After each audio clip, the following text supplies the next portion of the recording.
Good afternoon, ladies and gentlemen. Welcome to TechGig webinar series, our endeavor to empower techies. We believe that sharing of knowledge is the key to enhance our skills and grow us as professionals. With this principle in mind, we have initiated a series of webinars conducted by industry experts to give you all a crisp insight of various domains. The topic of today's session is 7 steps to keeping your IT career secure and lucrative. This webinar is brought to you by Citrix GoToAssist and powered today by Citrix GoToWebinar. As you get older, you get slower, uglier, and more expensive. As your work rate goes down and your cost goes up, you must compensate by expanding your skills and adding more value to the organization. Whether you're starting on a career in IT or pondering the future after many years of gainful employment, over the next hour with the help of our special guest speaker, we'll be looking at the best strategies for maintaining a healthy, lucrative career. We'll be aiming to cover off how to stay ahead of lions and avoid getting eaten, new IT professionalism, how value is measured in today's organization, 3 proven strategies to stay secure. My name is Moini Chaudhary I'm the editor of TechGig and I'll be your moderator for the day. Now there's still more people to join us today, so while they settle in and take their back seats in the back rows, I'll quickly run through some housekeeping with you. I request you to please do interact with us today. There's no need to take too many notes now because we'll be providing you with a link within the day of the recording of the session. Plus, if you requested via the exit survey, an excellent complimentary companion white paper would be available from today's guest speaker. There are 2 ways you can interact with us today. The first method is by using the questions pane to type in your questions for our guest speaker and provide your comments from time to time. We'll have a full Q&A session with today's speaker at the end of the webinar, but we'll also try and cover off some of the burning questions as we go along. So feel free to type them in as you think of them. If you just want to try out the questions pane now, perhaps by letting us know where you are watching today's webinar from.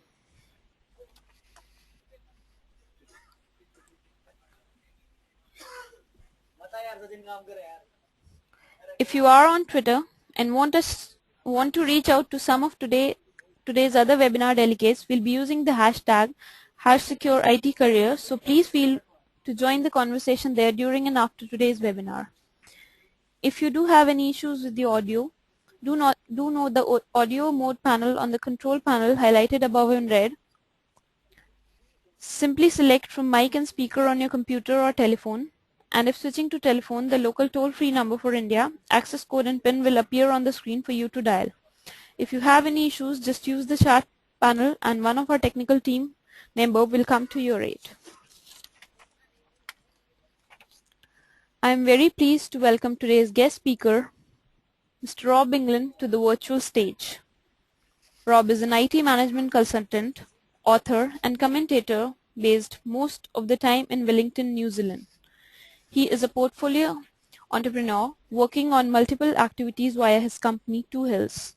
He is a blogger, a speaking coach, sales coach, trainer, and has published and a published author of several books and articles for leading regional and global publications.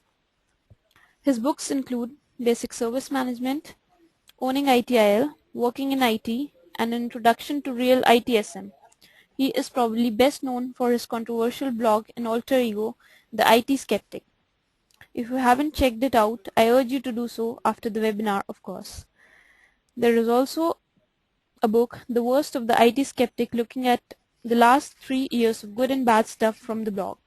He is the editor of ITSMF New Zealand, the professional body for IT service management practitioners, in 2011, and was awarded the inaugural IT Service Management Champion Award, along with being voted the best speaker at the 2011 ITSMFN's National Conference.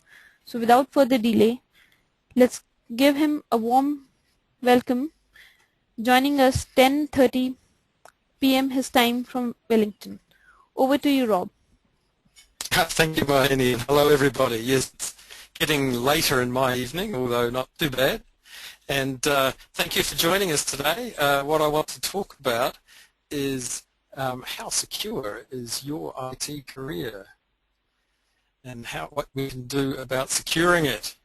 I come from a background, quite a diverse background, but one of the things that I have done in the past was professional development of technical people, and I put together a training course, trained 81 people in Australia a number of years ago in professional development, which had a strong focus on their individual requirements and their careers. And a lot of the ideas in this presentation stem from that period and that exercise, which had very positive feedback from both the attendees and from their managers who fed back that they were seeing positive results with everybody who went through that exercise.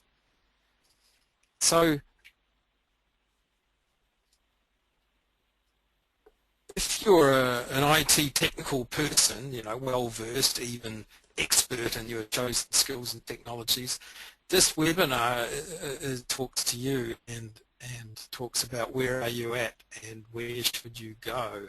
And I'd ask you at this point to think about how secure do you feel in your IT career. So we've got a poll up there now. I'd ask you as attendees to think about how you feel. This is totally anonymous, of course, but what's your comfort level right now with your career, and how safe do you feel in terms of job security? Feel free to vote. Just click one of the options on your screen and let us know. Let us get a feel for this audience about how comfortable are people feeling about where you sit right now in terms of job security. And look at that. Everyone, there's sort of a bell curve there, isn't there? A pretty good distribution between those who are feeling very comfortable, a small number, and those who are feeling uncomfortable. And if you say, what career? There's a certain level of discomfort there, though, isn't there? I mean, there's a lot of people saying you're only feeling secure some of the time, and there's a quarter of you saying not feeling comfortable at all. And you know what? I think that's a good thing. I think you should feel a little uncomfortable, because it's very easy, I find, for IT technical people to get a little too comfortable. And one of the things I want to talk about is frankly to make you feel a little less comfortable, perhaps, or certainly to remind you that you have to be careful. So what we're going to talk about today is the changing face of IT and how the demands on you and the requirements from you are changing, and what are some of the strategies for surviving that changing face of IT as we go forward. As Mahini said in the introductory remarks, I like to say that as you get older, you get slower, uglier, and more expensive. As your work rate goes down and your cost goes up, you must compensate by expanding your skills and delivering more value to your employer. And one of the things I want to stress here is that growing more experienced at the same thing isn't enough. So if you're a super whiz kid MySQL DBA, getting to be an even more super whiz kid MySQL DBA is not the same thing as I'm talking about here, where I say that you need to expand your skills and deliver more value. Experience counts for less and less in the 21st century, and the new technologies are not as obscure and arcane and inaccessible as some of the past ones have been. And there's not so many of these sort of closed priesthoods in IT where it's very difficult to break in, to develop the knowledge. The tools are becoming easier to use. In the past, our industry lent heavily on experience and more lightly on qualifications. Once if you had experience in your CV, you could always get a job and ask quite a lot for it. But now the industry is getting more professional, and certifications and academic backgrounds are beginning to count for more. And it isn't enough to know one technology anymore. So for those of you who, like me, are getting a bit longer in the tooth, and in our industry you don't have to be very old to be considered long in the tooth, you know. So those of you who have maybe 10 or more years in the industry, look behind you. There are kids coming up with hot new certifications and hot new tertiary qualifications, and they're cheaper, they're keener, and they're in some ways smarter than you. So you have to ask yourself, frankly, how long would it take one of these younger graduates with the right skills and a year or so's experience in the industry, how long would it take them to learn enough about your technology to be able to do a credible job? They would get paid a lot less than you do, I'll bet. And product technologies, as we're going to see in a minute, are falling down the pecking order in terms of priority and seniority. We're looking at a changing face of IT.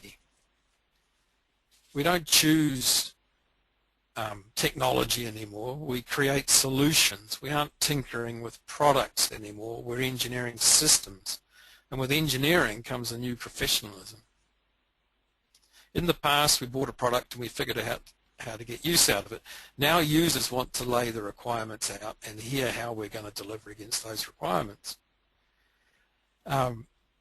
So the important question now is the deliverables and outcomes rather than technology and stuff and things. We in the industry are measured in terms of ROI and timelines and economic value added and industry directions and so on. So if I didn't make myself clear to now, let me spell it out. If you depend on technology expertise alone, you will compare less and less favorably against the eager, cheap young pups who want to crack at your job on their way out.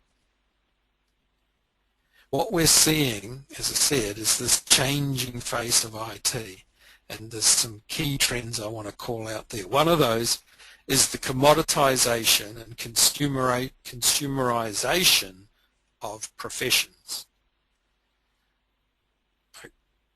It's no surprise that our industry is full of technology-centric people, and we need the geeks.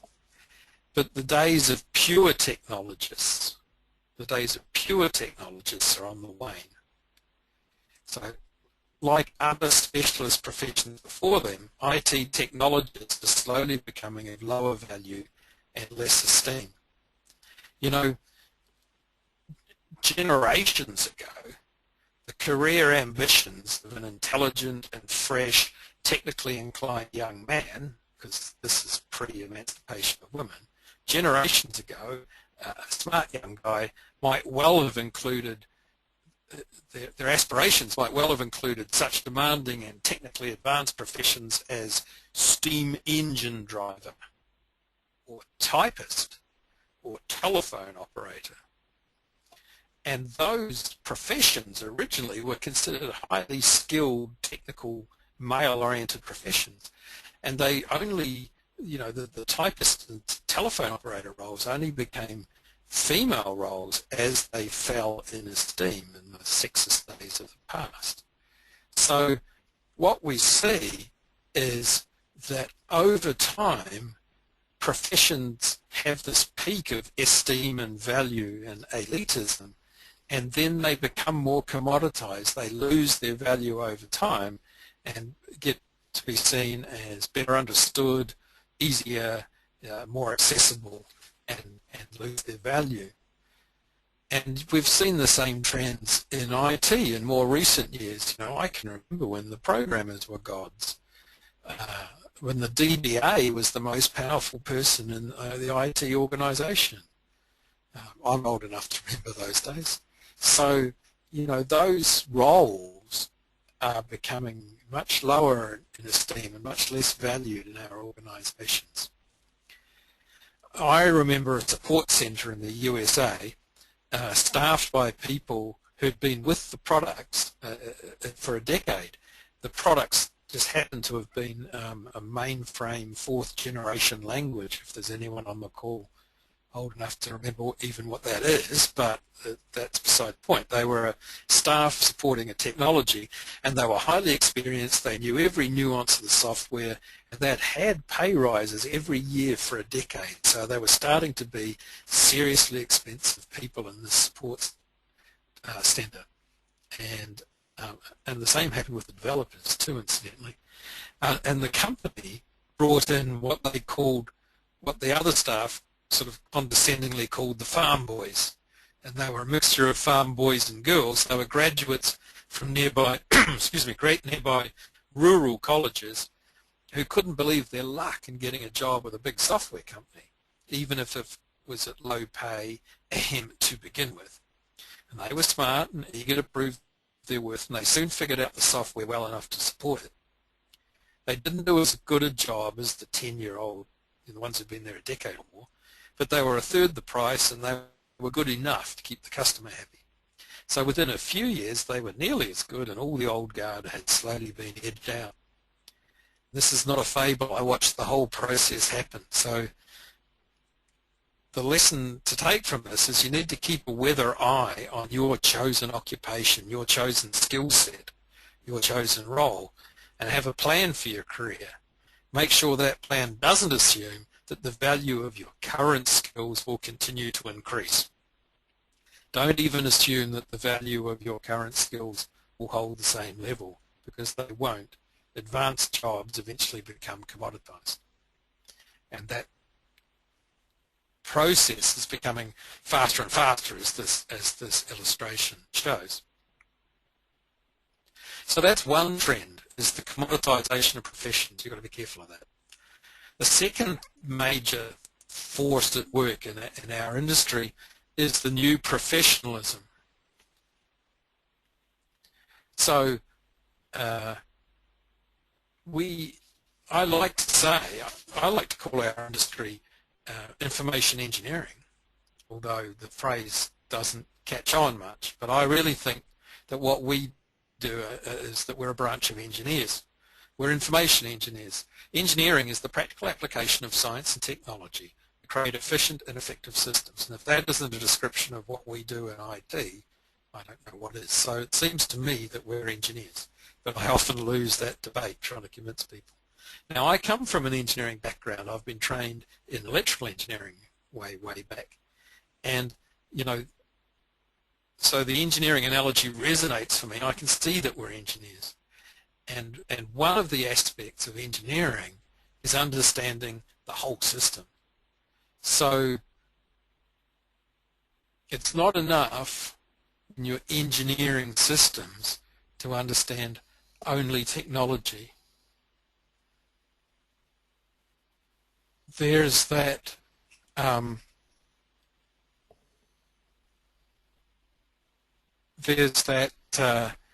old saying, people, process, technology. Have you heard that one? So when you're engineering systems, you need to look at all aspects of people, process, and technology. And more than that, in the new professionalism in IT, there's this requirement to understand the business context of what we're doing, to be able to relate with the users, to bridge some of those gaps.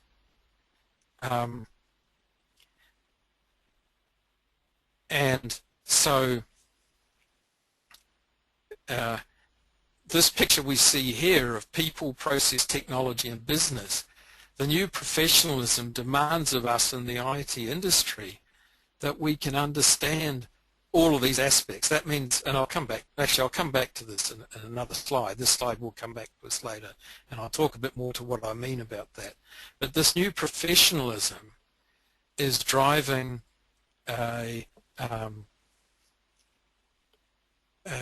new demands of us in the industry. You know, there have always been professionals in our industry sprinkled about like gold flakes in the mud or something. And other IT people have aspired to professionalism but not been equipped for the role by their training or lack of professional training. So the sea change is underway in our industry, and leading the way are project managers who have a lot of professionalism and professional certification about their sector of the IT industry. The system testers, the testing subgroup within our industry, have a building professionalism and certification. They've had more formal bodies of knowledge and accreditation for some time. And more recently, we're seeing industry-wide certifications like the British Certified IT Professional. I'm sorry, I don't know what the equivalent is in India, but sort of generic IT-wide professional accreditations that you gain and keep over time. And then we're also seeing in service management, we're seeing ITIL and ISO 20000 accreditations. There's the security ones around that come out of ISACA and other groups, and so on. There's all the Cisco and those sort of technical level ones, but some of them, like particularly the ITIL one, is now climbs up this pyramid to very seriously professional and accredited stuff with the new ITIL Masters, not to be confused with the old ITIL Masters. But above the ITIL expert level, there's now an ITIL Master, which is an accredited role. That means you've got to keep earning it every year, and it can be taken away from you. So this kind of building a professionalism in the industry is a trend, and it's going to drive higher standards, higher expectations, and we need to keep up with these levels of certification. Now, as I said, I don't think we're talking about professionals in the sense of sitting around in an office professionals. I think we're talking about engineering professionals, but I hope you'll believe me, I have a hard time convincing people of that.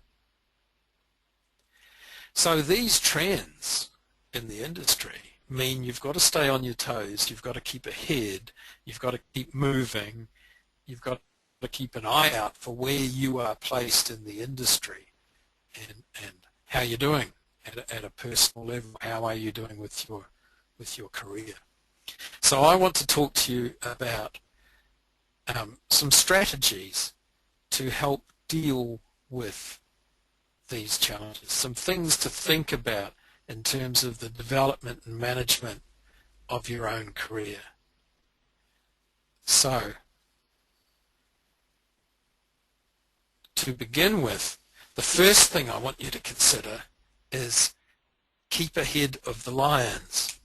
And what I mean by that is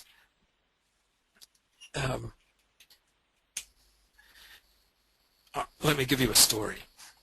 There's a cameraman, okay, and his assistant, and they're filming lions out on the African plains somewhere. And the alpha male lion, this guy here in the picture, starts to get annoyed with this cameraman who's sort of edging closer and closer. And so the lion starts taking a noticeable interest in them. And the cameraman keeps filming, and then he notices that his sound assistant has pulled off his heavy boots and is starting to lace on sneakers. No point, says the cameraman. If he decides to go for us, you will never outrun him. I don't need to outrun him, replies his assistant. I only need to outrun you.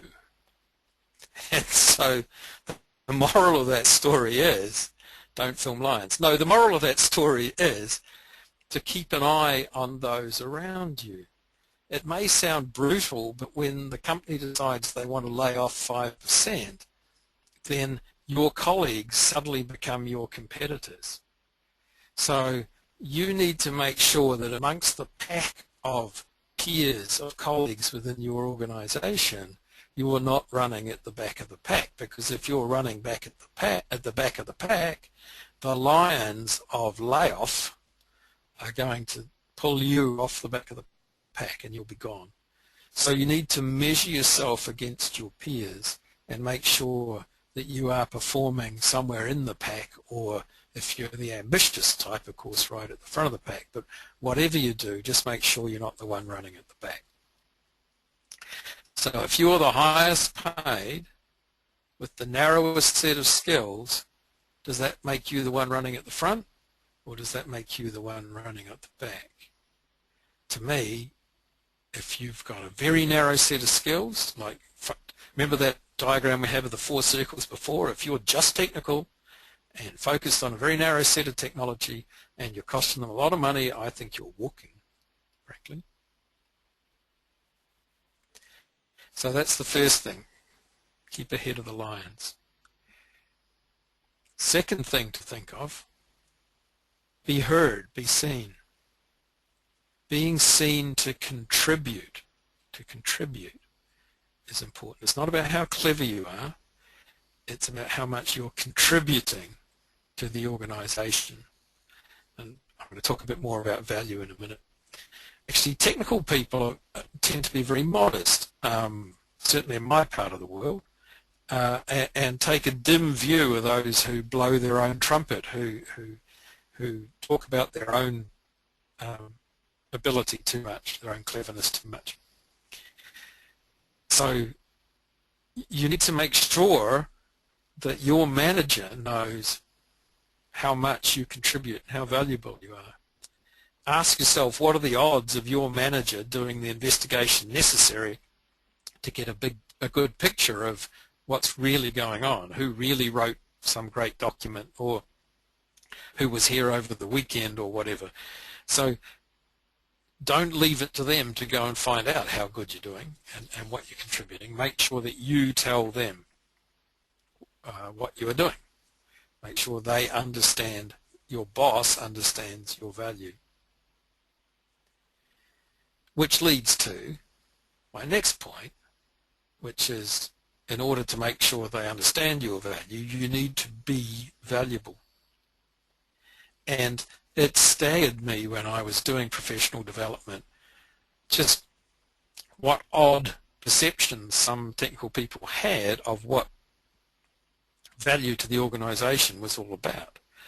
So being the cross-legged guru that everybody comes to ask the hard technical questions is not value.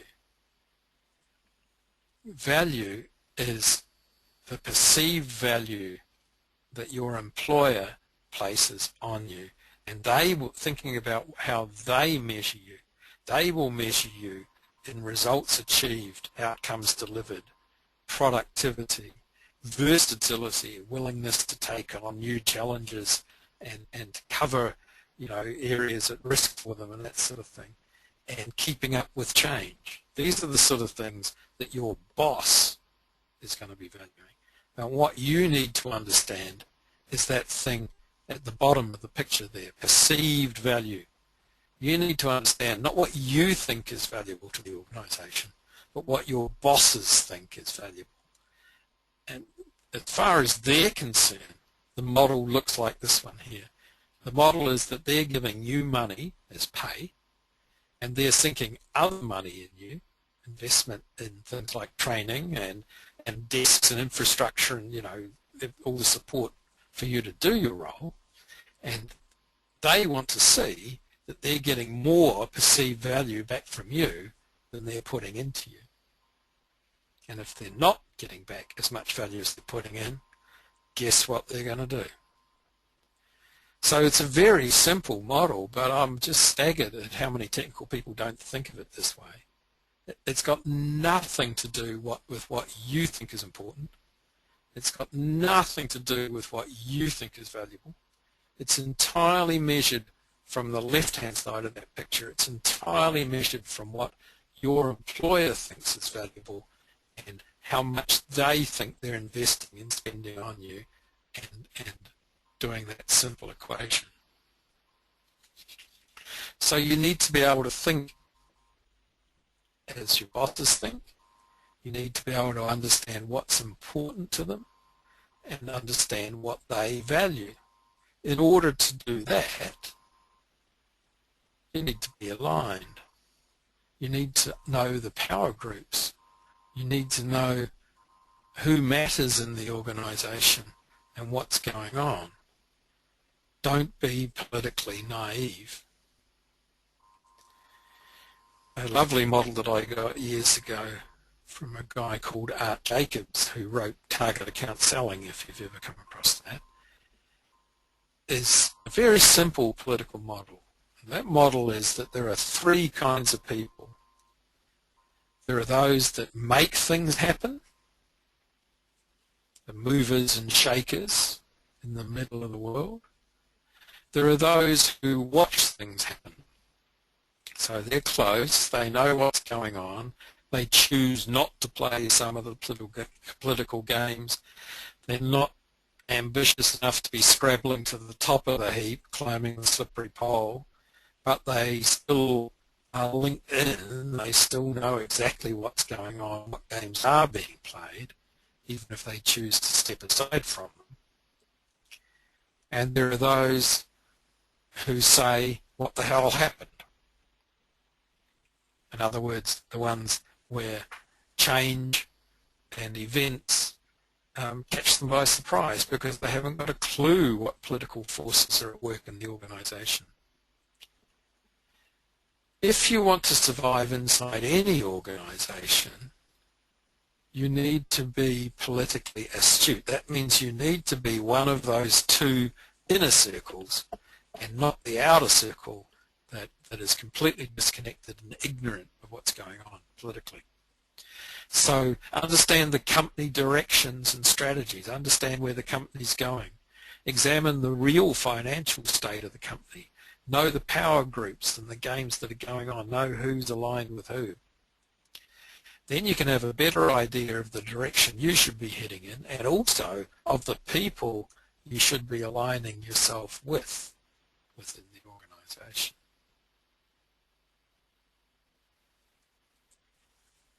As well as knowing what's going on, you need to align with what's going on. So another analogy, if a whole group of ants are pulling a dead grasshopper back to the nest, if one ant is busily pulling in the opposite direction, guess what happens to that ant? So if you see things one way and your employing organisation sees it another, guess which one's going to have to change? What is the probability that the other 1,000 people in the company are going to change their minds in order to align with your thinking? Pretty low. There's that other saying, you're either on the bus or you're off the bus. In fact, I've heard the saying that you're either on the bus or you're under the bus. So you need to get on the bus. If you're in an organisation where you don't agree with the directions of the organisation, if you don't agree with the decisions made, it's okay to disagree with one or two decisions and deal with it. But if you're systematically not agreeing with what the company's doing and where it's going, you've either got to somehow convince yourself and get on the bus, or you've got to go somewhere else. Or you've got to be eternally unhappy until they fix that for you. So examine these questions about the organisation where you work. What kind of people does the company want in IT right now? What kind of people does the company want in IT in 5 years' time? What skills are most useful now and what skills are going to be most useful in 5 years' time? Or 3 years' time. In fact, 2 years' time, the way things are going at the moment in our industry. I find that technical people seldom take a hard look at their career future. You need to consider your career options. Where can you go from your current role that will expand your skills beyond the purely technical? Business analyst. It's interesting that there's no real professional certification for business analyst. Not a lot. It's one of those sectors of the industry where you can still just sort of get into it and do it and develop experience. In fact, the only certifications I know of require you to already have enormous experience before you can get certified. So, business analyst is a really interesting thing to get into. And there are, courses, some quite short courses you can do on business analysis and start helping understand how the business works, how it should work, and what the requirements are for IT systems. So business analyst is an option. Architect, get into that sort of role. Consultant worked for me. Management, if you're that way inclined, go up the management ladder. Or dropping out is another option too. I've had some of my IT friends now run a sweet shop on a surf beach, or a garbage disposal company, very successful waste disposal business, and so on and so on. There are lots of people who just say, I've done IT, I've gone as far as I want, or as far as I can even, and I'm going to do something else. So look at your options to either expand your skills or perhaps even, branch right out.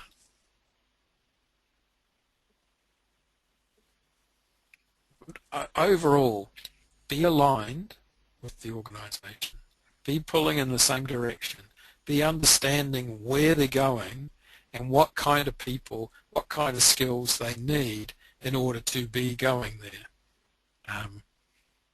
And then be building yourself and your skills to be aligned with that, to be heading in the same direction, to be increasing your value, coming back to my previous point, increasing your value as it's perceived by your bosses.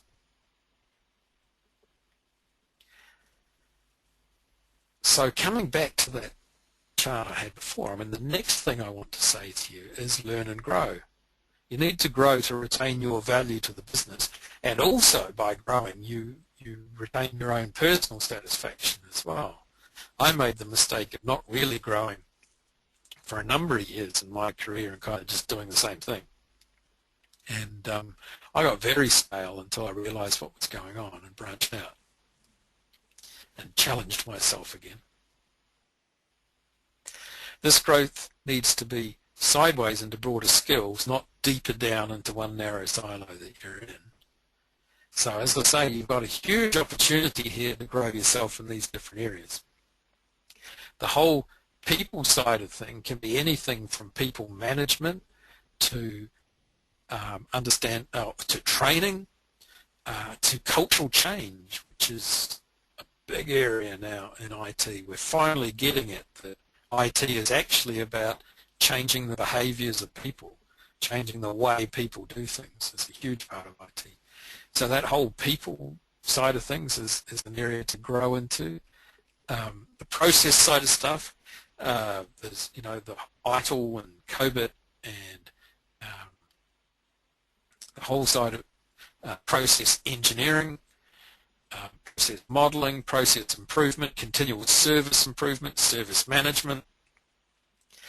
Case management is a new area that I'm investigating at the moment and writing about. So there's a whole lot of processy stuff you can expand into, how we get stuff done, how we do things. There's the business side of things, understanding the business processes, understanding how business works, understanding product management, marketing, finance, HR, understanding value propositions and business cases. There's all sorts of business-related aspects where you can build your skills. And as I mentioned, business analysis and requirements definition and all of those sort of things as well as your technology skills.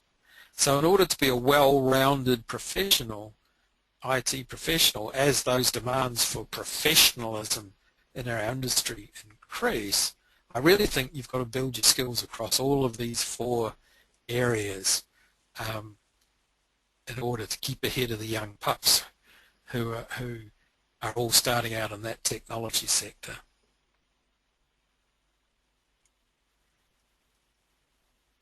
Now, obviously any employer needs to be supportive of such career development, and to varying degrees, employers are from not very at all to highly supportive of your own personal development. If your employer is very poor at supporting your personal development, then that's another time to be thinking about your career options and maybe going somewhere else. If you're getting some level of support from your employer about personal development, then make a plan. Make a nice formal plan for where you want to go, the areas you want to grow in, the things you're interested in, and take that plan to your manager. Say, look, this is my personal development plan. How does this align with what you want of me? Where can we work together on these? Where are some areas in my plan where you'll help me develop those skills? Seek training that develops different ways of thinking. Look at stuff that'll challenge you, that'll stretch you, that'll expand your mind. So training is part of this growth.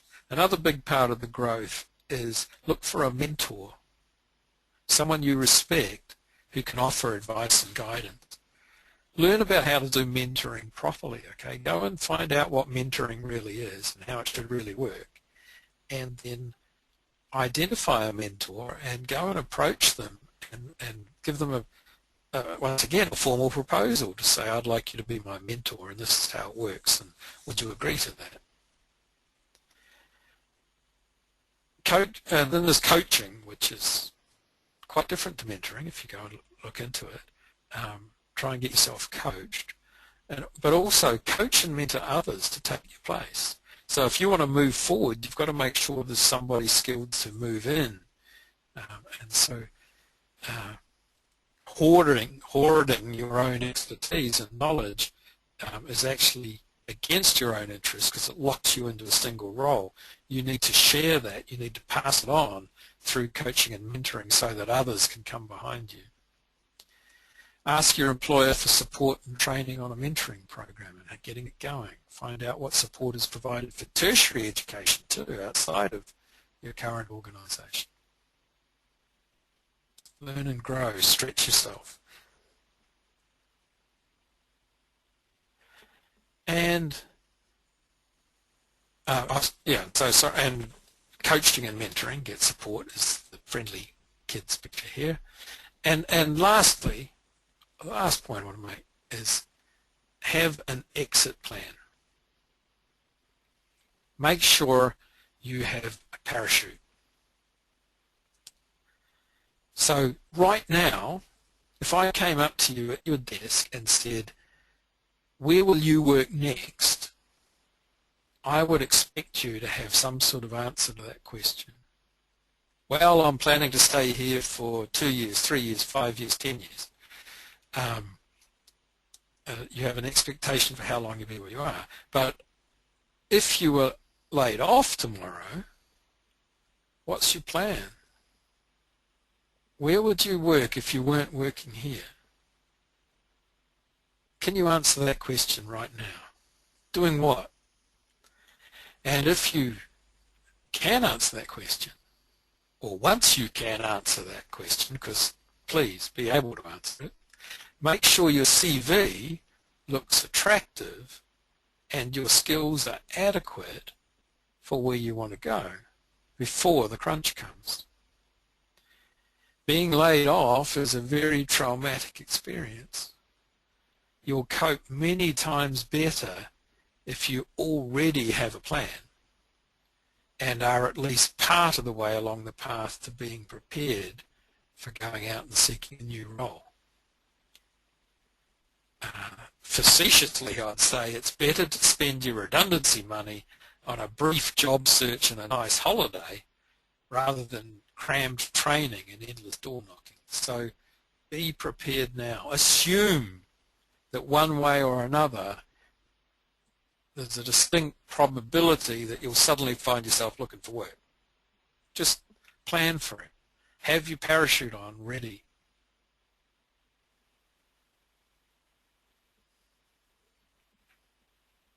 So there's 6 strategic ideas for being ready and being prepared. And the seventh thing I'd say to you is start now. So however you approach your career development, if you're a technologist, you need to break the mold and grow into new areas. If you get complacent and comfortable doing product implementation or tech support, your status and worth will slowly erode over time. Like the slowly boiled frog, you may not realize the situation you're in until it's too late. Start now. Think about where you might like to grow and start heading there. So thank you. I hope that's food for thought. I hope that stimulated a few people, motivated a few people to think about where you're going to go. Some of these ideas came from a book of mine called Working in IT. If you want to check that out on Amazon, you'll find a lot more stuff about that in there. And I think, Mohini, at this point, we'd be interested to see if we have any questions from the audience. Thank you so much for the presentation, Rob. Yeah, surely we have a lot of questions coming up from our attendees. Good. So,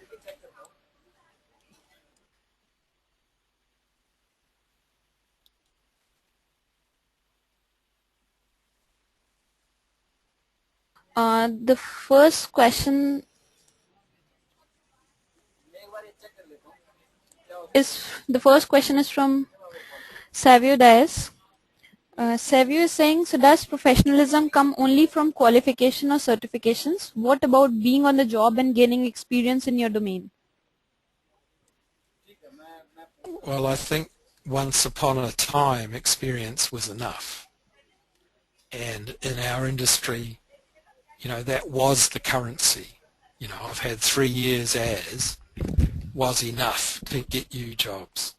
I honestly think that's changing. So, the people who build bridges, it doesn't matter how many years you've worked in a bridge building company, they're not going to let you manage the building of a bridge, and they're certainly not going to let you design a bridge until you have an engineering degree. It just doesn't matter how many years you've been in the industry. You need a degree before you can register as an engineer, and you need to be a registered engineer before you can design the bridge, and you need to be a registered engineer before you can manage the building of the bridge. So, in other industries it's absolute. In fact, it's enshrined in law in some industries that you cannot enter the industry without formal professional qualifications.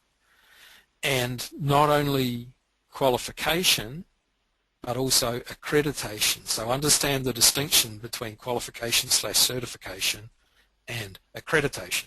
Qualification says you passed the exam, or certification says you passed the exam. Accreditation says you're a good person. Accreditation says there is a body, a professional body, who's prepared to stand behind you and say he or she's one of ours, and they're accredited as a practicing professional, and that accreditation usually needs to be refreshed every few years. And yes, to get accreditation you'll need experience, and you'll need certifications, and you'll need to show continuing professional development. You'll need to show that not only are you gaining experience with each passing year, but you are doing stuff to keep up to date and to increase your knowledge and skills. And so I'm sorry, but absolutely that's the future of IT, is that experience on its own is not going to be enough. To be a recognized IT professional, you're going to need both. You're going to need experience, and you're going to need, not just experience, but results and credibility to be accepted by the professional body, and you're going to need certification and qualification. Well, the next question is from Ankit Parolia. He says, can a fresher become a consultant? What qualities must he or she expertise in? Can a who become a consultant, sorry? Freshman become a consultant, a fresh graduate. Can a freshman? Yeah. There are graduates who go straight into consulting. Normally you would need fairly advanced qualifications to have the credibility to be a consultant. So, maybe a master's or something.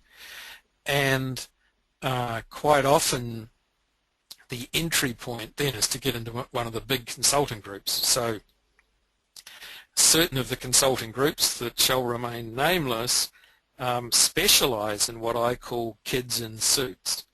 In other words, qualified but not highly experienced young people who they sell as consultants, and they make that work by backing them up with a small number of senior experienced partners, and usually by backing them up with very formalized knowledge, folders and online systems full of templates and documents and stuff to help them get away with the fact that they don't have the experience.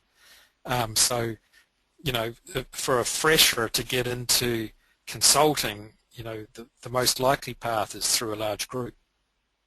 To go out on your own, very tough. You need to have some fairly dazzling qualifications in order to convince people to give you a go.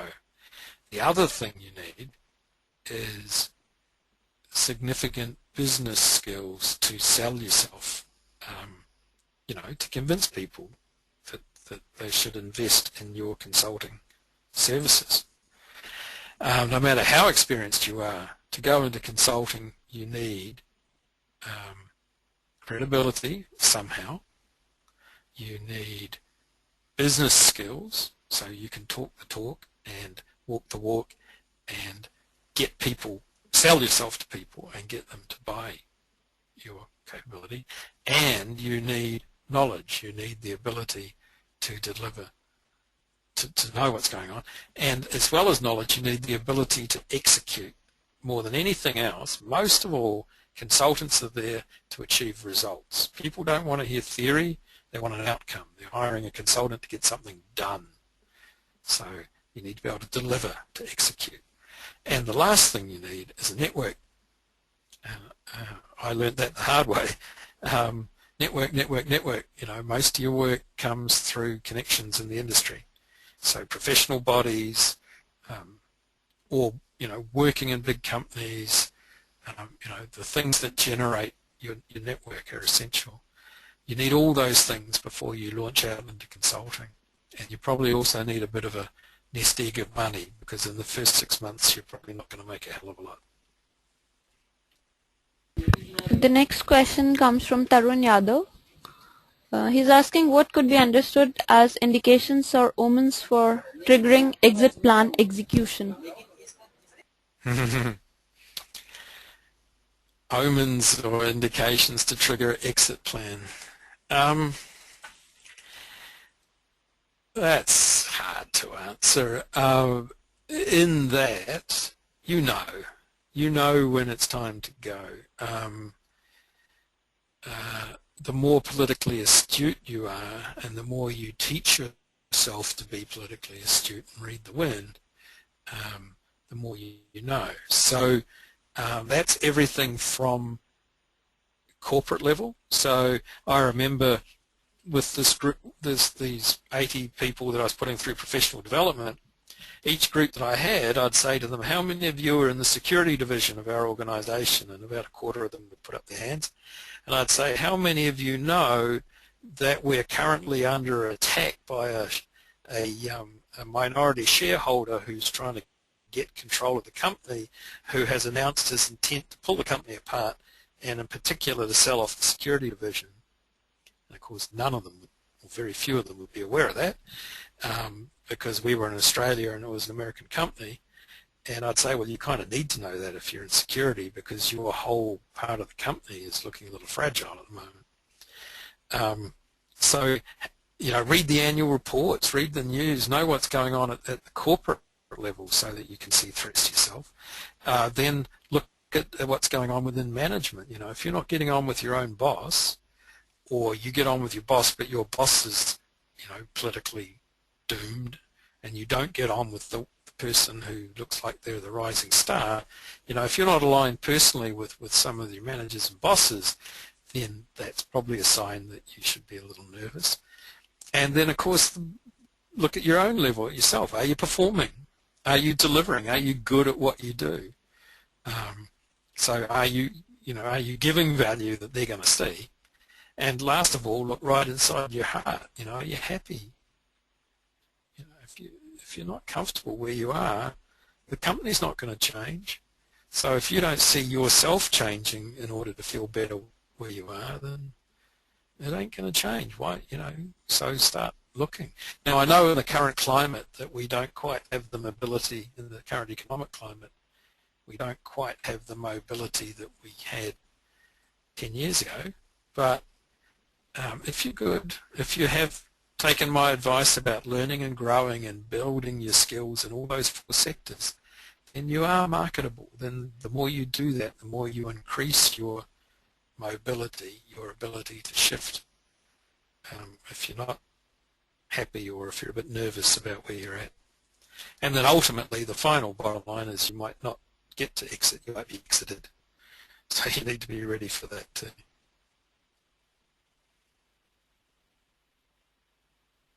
The next question is from Mr. Rajiv Kumar. He's asking what is the adequate time one should spend for a particular role and then move on. How long in a particular role? Once again, there's no answer to that. It's around 2 things. Once again, are you happy? If you're still challenged by what you're doing, then that's a fine reason to stay where you are. If it still stretches you and challenges you and satisfies you and is good, then that's fine. And then the second thing is the value of that role to your employer. So if it's central to what's going on at the moment, then that's great. But if what you are doing is starting to get sidelined or left behind or losing value, then it's definitely time to get off that wave and onto another wave. And you see people reinventing themselves in the industry. You see people getting on board a whole new technology that comes along, or moving into other areas in order to retain their value, becoming project managers or whatever. So once again, I can't give you a figure, but it's just, keep an eye on things, keep an eye on yourself, and keep an eye on what's going on around you, and be willing to listen to yourself, be willing to listen to your instincts when you kind of start to feel it's time to think about something else, then it probably is time. This one is from Mr. Yogesh Kamath. What are the hot skills in upcoming areas like analytics, and how do we get there?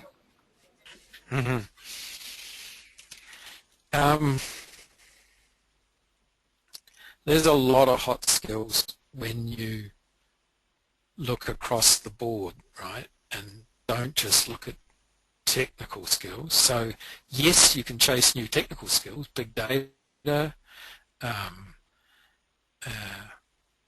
is one that springs to mind straight away as sort of a technical area that's really booming, or social media, or some of those things. But try and be creative about thinking about these things. An area that's really there's a high demand for people, certainly in my country at the moment, is COBOL. Now I know India has quite a strong COBOL training industry as compared to a lot of countries, but it could well be that there's a COBOL shortage in your country. So if you're a programmer, a language is just a language. It's not actually that hard to get across a new language, and it's not actually that hard to get across new programming environments. They might look hard from the outside, but once you plunge in, if you're already a programmer, then it's just a new language.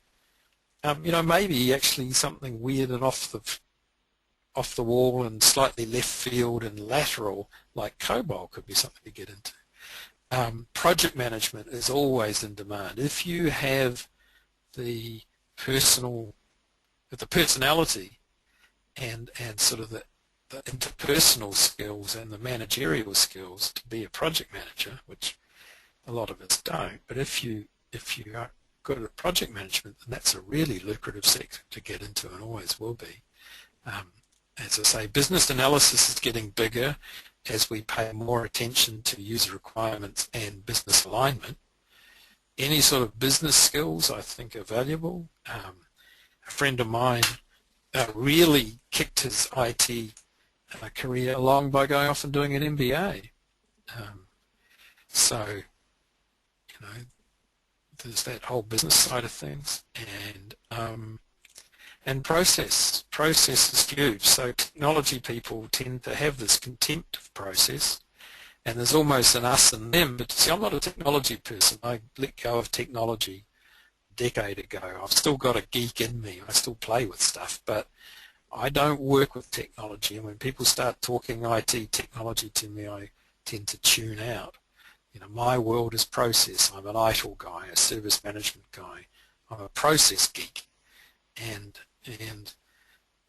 there's kind of an us and them quite often between the technology people and the process people. There's this anti-ITIL backlash amongst a lot of operational techs, for example. So, get over that and start looking over the fence at the process side of the fence. Huge in process is assurance, so risk management, compliance management, audit, security control, all of those sort of areas is big and going to get bigger, and so is governance, which is really high level alignment between business strategy and business policy and IT strategy and policy. Getting into some of that stuff is also a big area. And I could go on and on and on. You've got to look at your own, you need a careers counsellor of some sort, right? Or a careers mentor. You need to look at your own personality profile, your skills, your own inclinations, and then look around at what fits that. And so long as you're doing something new and challenging and trying to move around those four sectors, people, process, technology, and business, as long as you're trying to grow out in all those directions, then I don't think you can go wrong. Next one is from Mr. Nilesh Ugale. What kind of certifications would you suggest for a person who is having 10 years of experience in IT?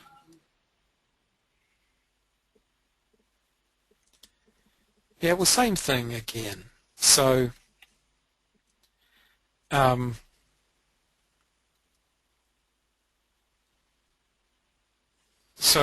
thing again. It's about well,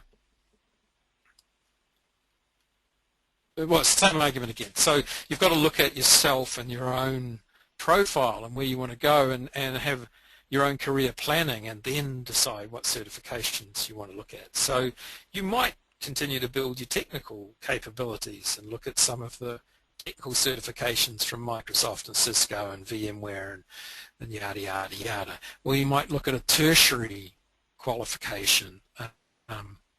There's a lot of degrees in computer science or service management. You can do a degree in service management nowadays. So, you head in that direction, or you could go up the ITIL pyramid. There's a huge pyramid of certifications around ITIL now. There's a growing number of certifications around security, audit, and governance, especially out of ISACA, the COBIT people. There's project management certification. I'm a Prince 2 practitioner myself. It was just one of the areas I grew myself in. To add that string to my fiddle. So there's Prince 2, or there's PMI, the American one, whichever is the stronger flavour in India. So project management certification, and so on. You look at your own profile and your own plan and decide accordingly.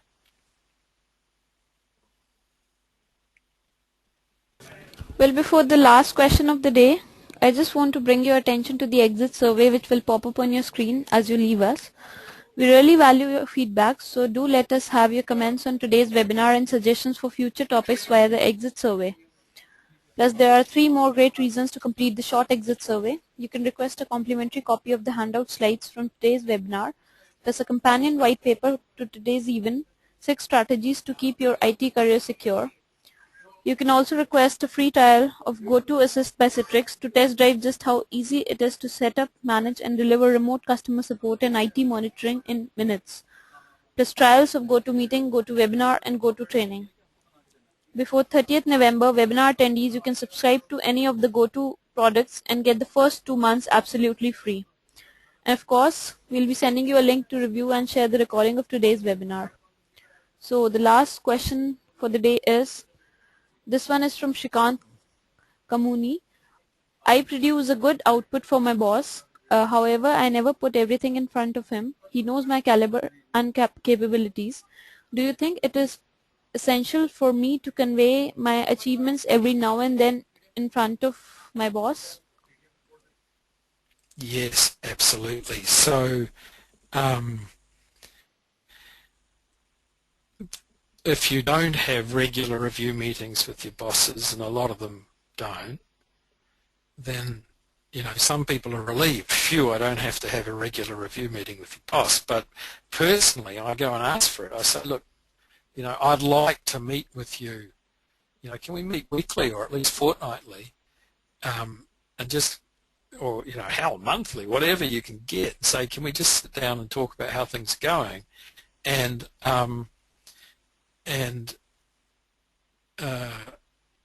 in that opportunity, sure, you might get criticism, but that is useful information because you're starting to get a read on your own value.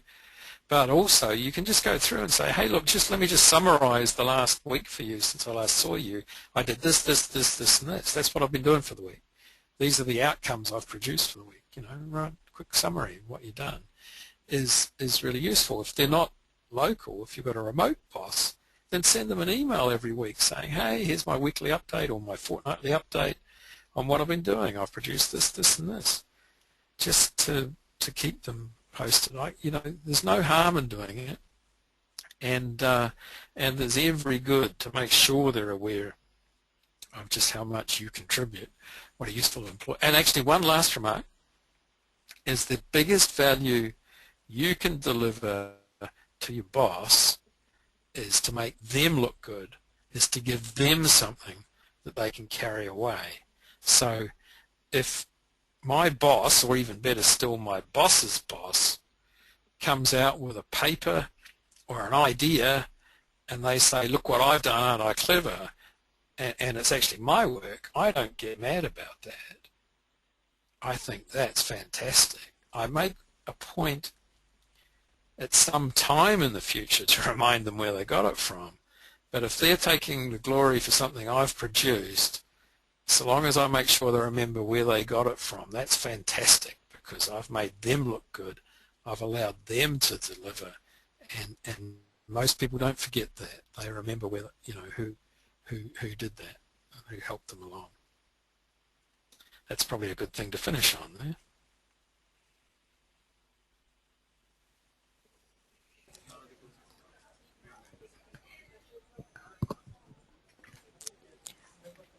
We're just about to end today's webinar, but before we do so, I encourage all of you to give GoToAssist, GoToMeeting, or GoToWebinar a test drive to start meeting, pitching, presenting, collaborating, and delivering remote customer support in minutes. And don't forget to take up our offer to receive the first 2 months of your annual subscription free. I would also like to thank today's guest speaker. Thanks, Rob. It's obvious by the vast amount of interaction that there was some good knowledge transfer going on. You can reach out to Rob by email or web, and don't forget to follow him on Twitter. And thanks to everyone for attending this webinar and your involvement in today's event. We appreciate it. Thank you so much and have a great evening. Goodbye, everyone.